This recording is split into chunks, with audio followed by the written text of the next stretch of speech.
my company is called Yeye Agency. So I am Turkish and I have been living in Prague more than 10 years. And like 6 or 7 years ago, I started up my own company. As a founder, living in Czech Republic, as an expat, like trying to do everything by myself was like very difficult. And I was like feeling like a founder, okay, so now I started my company and now it's time to provide my services to more people, to more companies.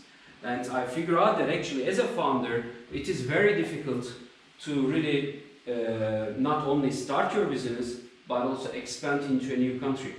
And before my company, I was also working in this area, in the expansion, in the scaling up.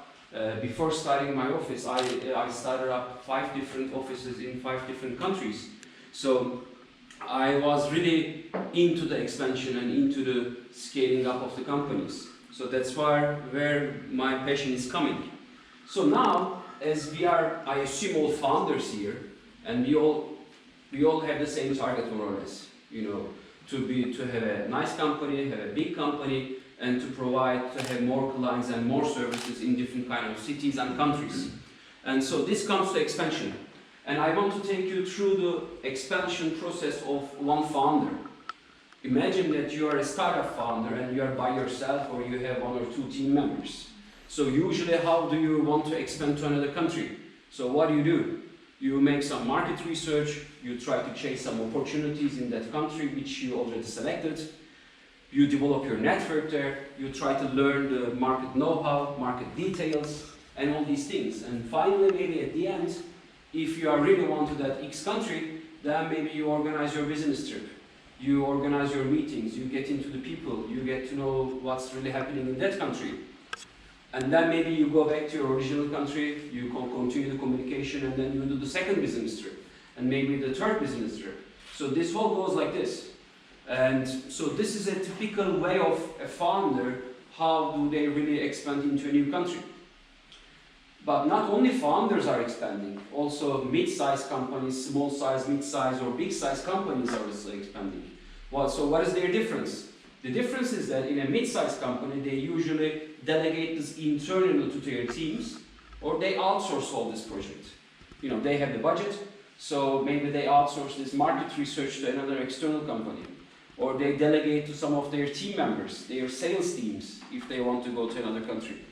And then, of course, these teams more or less do the same things, doing the market research, finding partners, finding distributors, organizing business trips, and etc. So this is usually, in a very normal life, how the expansion process is happening. And so what is the problem here? The problem is a lot. First of all this process is very ineffective. Like, whether you are a founder or an employee in a mid-sized company, you are losing lots of time because of lack of coordination. Because most probably you or someone else from your team is doing this for the first time. They had never done expansion before. Or they don't know how to really coordinate all the suppliers in a new country, all the potential partners in a new country. Basically, they cannot really see the full picture. And this makes them very ineffective at the very beginning of their expansion. The second one is getting very expensive, because unfortunately in the expansion there is not really a market average price. And usually you are receiving very low quality services with very high fees. And the third one is that the market know-how. Like most of the companies, when they want to expand to a new country, they usually go, okay, for example, we want to expand to Austria because we speak German. You know, usually this is the main reason why I hear how they choose the markets. And they don't really know that much about the local know-how, what's really happening there. And the fourth one is the lack of focus. Because in the first scenario, all these founders and the mid-sized company, they already have their current business. All the time this expansion is another brick on their shoulder. And they cannot really focus on what they are really doing or what they should be doing in a new country. So after finding this problem, so if you go to a new country, so what do you need? What do you have to do there? You need market research, you need to find your buyers or distributors or your suppliers, you need to organize business trips, you need some translation, maybe you will buy a company, you need some due diligence, Maybe you need to ship your products, you need some logistics, you need some maybe warehouse, and then company establishment, official seat, hiring visa, legal, accounting, operation. So this whole thing is like very big mass thing. And it is really very, very difficult to be successful in all of them in a new country. Like imagine that you are moving to a new country, like I did, you don't know the language, you don't know the culture, you don't know the local procedures, and you try to be successful. This is very much impossible. And so that's why I started doing this.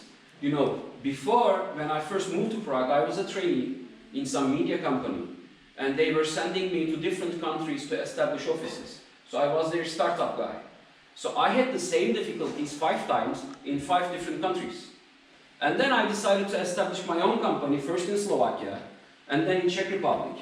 I said, okay, so I will build a nice system as a business machine, so which will really make the expansion faster and easier. So that was my purpose actually. And I came with the solution that in an expansion, there should be some business development managers supported by a digital platform who is actually executing the establishing your official entity and who is actually dealing with your business visa and other procedures while you are in your home office.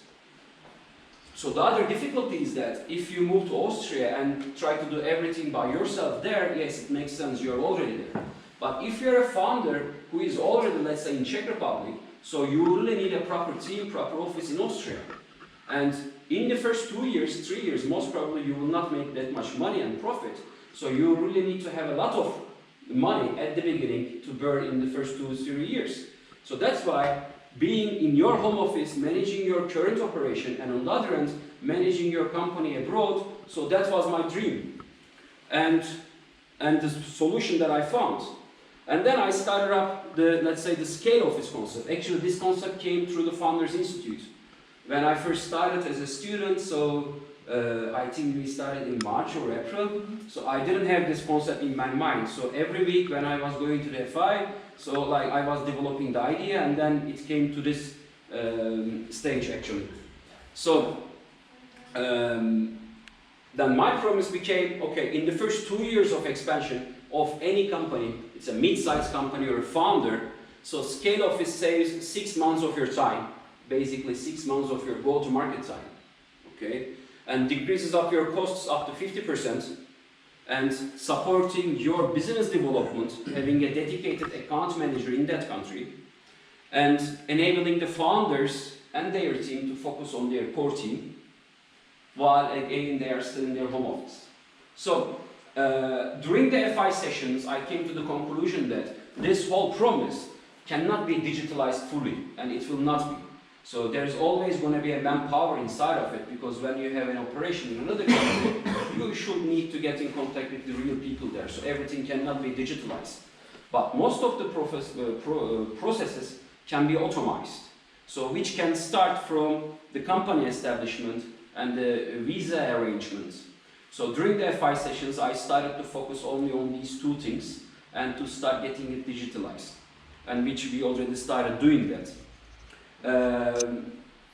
And during this time, I was also working on some our internal, let's say, project management or company management software, which we call it Yedesk. You know, it's just, to be honest speaking, it's just another, you know, project management software, company management software. It's not like rocket science, but it is really focused on managing the company when you are in another country. And not only doing the internal task management, project management, but also communicating with the clients. So this was one of the things that I was spending a lot of time during the FI time, how to really use this internally for our teams and also with our clients. So, if you look at the competition, if you want to go to another country, there is a lot of competition, okay? And if you think the body is below the line, okay, so who are helping you there? Let's say if I am Portuguese and want to come to Czech Republic, first I will go to the Portugal embassy in Czech Republic. First I will talk with their commercial attaché. Maybe I will go to the Chamber of Commerce, or I will go to investment agencies like Czech Invest. So these are all like governmental organizations or half governmental organizations who are really helping companies to expand into new countries. But they are not doing the job itself. They are only consulting you, or they are only trying to transfer you to some different kind of suppliers. Again, it's up to the founder or that mid company how to do that, how to run that business in the new country. And on top, above the line, there are a lot of different kind of bodies who are somehow kind of connected with the new companies. So this can be a notary, this can be a bookkeeper, accounting company, payroll company, legal offices, and etc. Again, the disadvantage of this above the line is that so they don't see the big picture. Like they don't really provide the services which the founder needs. For example, when you are dealing with some recruitment agency trying to hire a sales manager, at the same time you have to coordinate the official employment contract of that sales manager with a legal office, which most probably is going to cost you double. And it will not be really harmonized and they will not be really working together. And that was the ineffectiveness of coming from there when you're expanding into the new country. So, in the competition of it, there are different kind of competitors, different kind of things. And then during the FI time, we had worked a lot on your customers and the customer segments. And I was like thinking, okay, so my first ideal customers are mid-sized companies who already have products, who are already shipping from A to B, and who are already in other countries. So that was my first ideal type of clients, which actually already are clients, my clients are more or less these kind of companies. And the second point came like the venture capital companies under their portfolio. There are already some companies who are ready to expand. And the third one's like more or less like some startups who are from these kind of incubators or techno centers or in any other kind of startup development agencies. So this was the let's say target group of my company. And the channels. So in my area, you cannot really do that much active sales. Like if you're a founder and in your mind, if you don't have any motivation or budget to expand, I cannot come and convince you to expand to X country. Like we should find the founders who are already willing to motivated to expand, who already has the budget to do that. So then I changed the strategy rather than selling, like just to be in the right corners, like to be a board member in the executive board, to have a good connections with the investment agencies, with the ambassadors, and organize investment seminars with them together. For example, we had done investment seminars in Czech Republic to go to Turkey, or in Slovakia, or in Turkey go to Czech Republic, vice versa, and etc. So this was the way of how to get our clients, how we were doing in the last 4 or 5 years, and I think in the scale office concept, this is the best way how to go to them. So, where am I now? So I started the official company first, as I told you, in 2012 in Slovakia and then 2015 in Prague. At that time I was operating in 3 countries, Czech, Slovak and Turkey. But then during the FI time, when I was more shaping the idea, so I started also having subcontractors in Hungary and Poland. So I changed the concept. At the beginning I was thinking that I will go and hire someone there, but I also modified that idea. I kind of developed a subcontractor system, and I have now like 2 subcontractors in the other 2 countries. And I have a team of 10 people here. And again, during the FI time, we spend lots of time in writing our services, like blueprint services, and putting all of them into our company management platform. And I really try to diversify the client's portfolio. So now we have around 15 companies operating under our umbrella, and last year they did around 4.5 million euro turnover. It's their turnover altogether, and around 50 people were working there altogether, employees. And on top of this, like we obtained around 20 employment cards, which means like 20 foreigners to come and to work under our umbrella companies. Because actually, if you are operating in EU and if you are talking about expansion, you also have to deal with the visas. Otherwise, you cannot really do anything here. So this is where we are right now. And so where we want to go is to open a proper web page and to turn it into more like a marketing engine, and to have more, let's say, satellite offices in different kind of countries. And the third thing is that maybe to be here more, to spend more time in this incubator, and like to work on this idea, on this project more. So basically these are my targets. These targets are for the next, let's say, 3 months. And so that's it from my side.